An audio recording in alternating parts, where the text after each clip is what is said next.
ख़िज़ां की रुत में गुलाब लहजे बना के रखना कमाल ये है। हवा की ज़िद पे दिया जलाना जला के रखना कमाल ये है। ज़रा सी लग़ज़ पे तोड़ देते हैं सब ताल्लुक़ ये दुनिया वाले।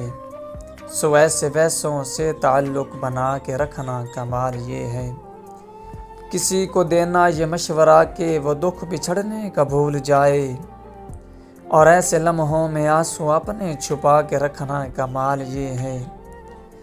किसी की राह में खुदा की खातिर उठा के पत्थर हिटा के कांटे, फिर उसके आगे निगाहें अपनी झुका के रखना कमाल ये है। वो जिसको देखे तो दुख का लश्कर पे लड़ खड़ाए, शिकस्त खाए लबों पे अपने वो मुस्कराहट सजा के रखना कमाल ये है। हज़ार ताकत हो 100 दलीलें, फिर भी आजिज़ी से अदब की लज्जत दुआ की खुशबू सजा के रखना कमाल ये है। ख़याल अपना मिजाज अपना पसंद है अपनी कमाल ये है। जो यार चाहे वो हाल अपना बना के रखना कमाल ये है। ख़िज़ां की रुत में गुलाब लहजे बना के रखना कमाल ये है। हवा की ज़िद पे दिया जलाना जला के रखना कमाल ये है।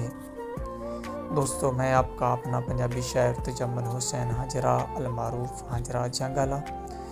दोस्तों, मैं अपनी आवाज़ में इस तरह की वीडियो लेकर यूट्यूब पर इसी तरह हाजिर होता रहूँगा। हौसला अफजाई करने का, वीडियो देखने का, वीडियो को लाइक और सब्सक्राइब करने का बहुत शुक्रिया। अपना ख्याल रखिएगा। पाकिस्तान जिंदाबाद, पाइंदाबाद।